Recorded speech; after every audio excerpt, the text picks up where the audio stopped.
வந்தான் பிரம்மனே, அவனை சிறையினிலே அடைத்தான் முருகனே. பிரணவ மந்திரத்தை மறந்தான் பிரம்மனே, அவனை சிறையினிலே அடைத்தான் முருகனே. அதனால் கந்தனிடம் பிரம்மனும் மிரளுவான், அதனால் கந்தனிடம் பிரம்மனும் மிரளுவான்.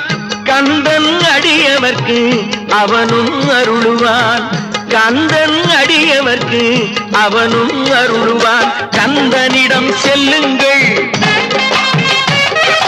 என்ன வேண்டும் சொல்லுங்கள். கந்தனிடம் செல்லுங்கள், என்ன வேண்டும் சொல்லுங்கள். வந்தவினை தீர்ந்துவிடும் மற்றவற்றை தள்ளுங்கள், வந்தவினை தீர்ந்துவிடும் மற்றவற்றை தள்ளுங்கள். கந்தன் காலடியை